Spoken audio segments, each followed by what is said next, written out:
tackling this kind of waste, fraud, abuse, bureaucratic bloat, we're going for the stuff that's basic common sense that most Americans actually agree on. And I hope we're going to actually be able to help unite the country by eliminating waste, which is something that all Americans, regardless of partisan affiliation, can get behind. And that's how Elon and I are thinking about it. Well, that was Vivek Ramaswamy touting the new Department of Government Efficiency that he and Elon Musk will be running. Now, also known as DOGE, this temporary agency will partner with the White House and Office of Management and Budget to drive structural government change from outside the government. Now, they put out their first messaging on X yesterday, writing this: working overtime to ensure your tax dollars will be spent wisely. So what have we been spending some of our federal funds on? Let's review. Almost $550,000 went to a Russian lab to run experiments on cats' brains. That was spent by the National Institutes of Health. $3.7 million of funding went to a study on monkeys and gambling, another NIH fascinating project. And the State Department awarding tens of thousands of dollars for drag shows in Ecuador. And that's just the tip of the wasteful spending iceberg. Here's Senator James Langford rattling off just a few government spending projects at a House hearing last year. Watch.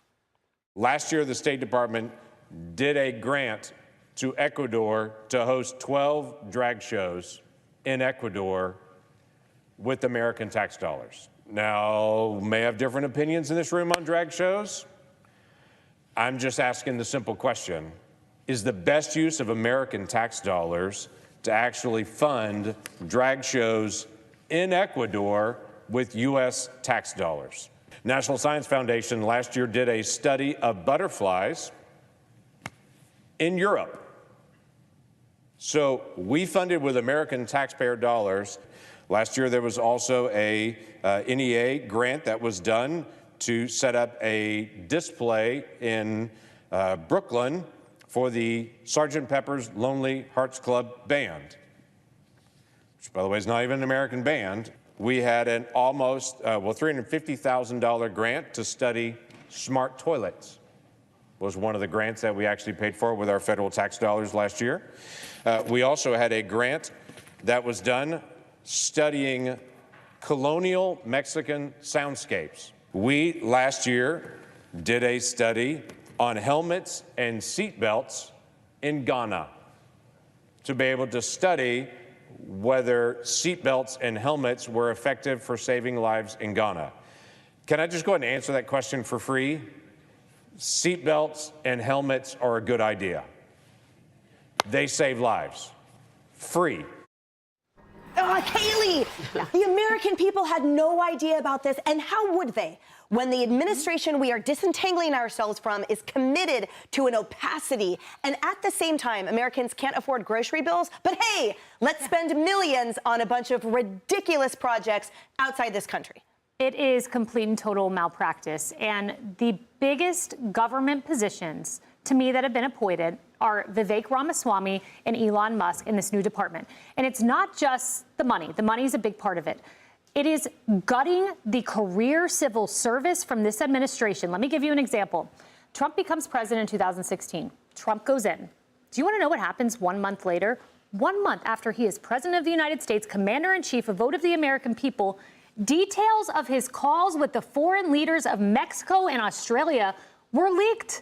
Mexico went to the Associated Press. Australia details went to the Washington Post. These were career civil servants leaking the details Trump was having with foreign leaders.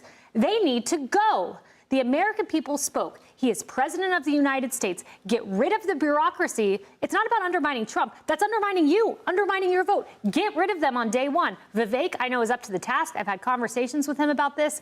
It's time to put these two in charge. Give them a ton of power. Get rid of career civil servants. Yes, ma'am. I can't wait. And remember, I was a federal attorney. I was an acting director in a top 10 agency of an appellate office.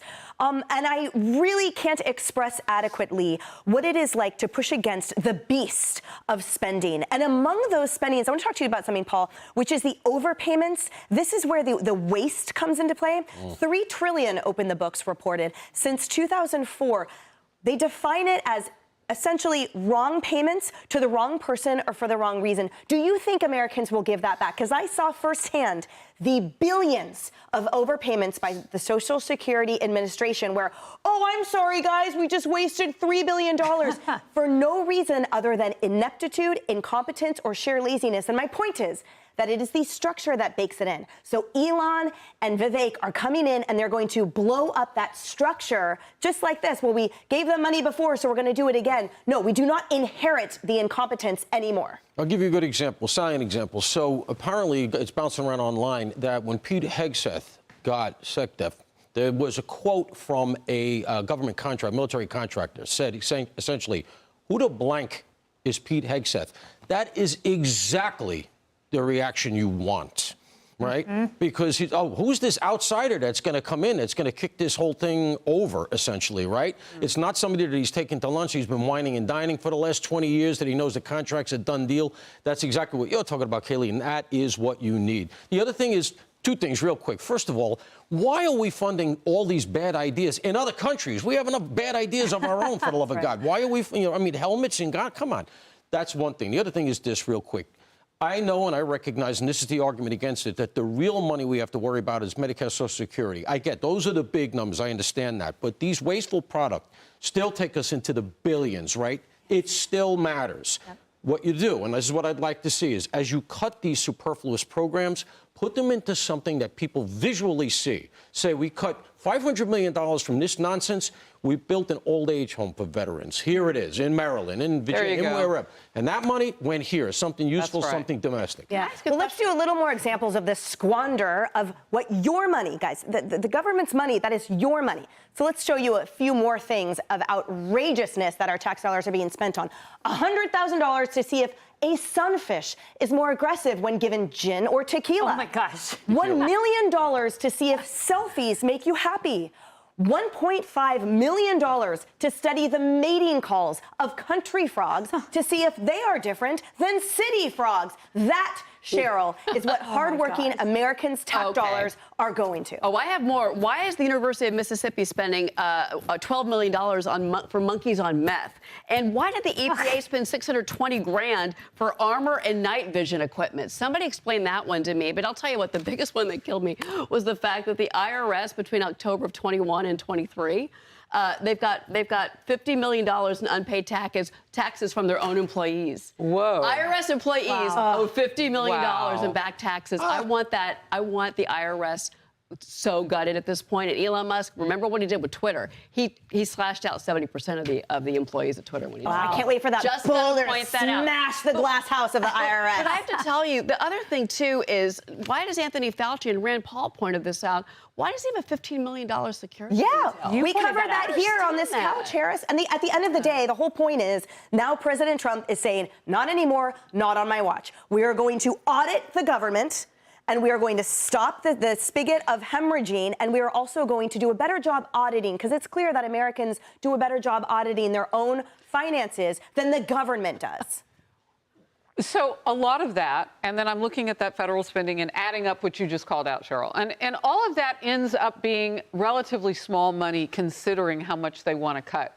But here's the thing, the way that you change the structure and the texture of things is to make small cuts. You said it earlier, Emily. You're going to not do this with a shovel, you're going to do it with a scalpel. And that's how you change government from the inside out. Wait, who's Pete Hegseth? Well, we could go on about the double Bronze Star winner. We could go on about his military service. Let them find out what kind of strategist he is as a CIB, Combat Infantryman badge. Let them find out how great he was on the ground leading people. But my point with all of this is you have until July 4th, Independence Day in 2026, to get this done. That's what the president-elect has told Elon Musk and Vivek Ramaswamy. And the reason that is you will have changed so much government that the last 2 years of your presidency, with possibly a flip in one house or the other on Capitol Hill, will have a new texture of government behind it. You'll really start to feel the cuts and the things that they're doing. I love the deadline. Hey, everyone. I'm Emily Campagno. Catch me and my co-hosts Harris Faulkner and Kaylee McEnany on Outnumbered every weekday at 12 p.m. Eastern, or set your DVR. Also, don't forget to subscribe to the Fox News YouTube page for daily highlights.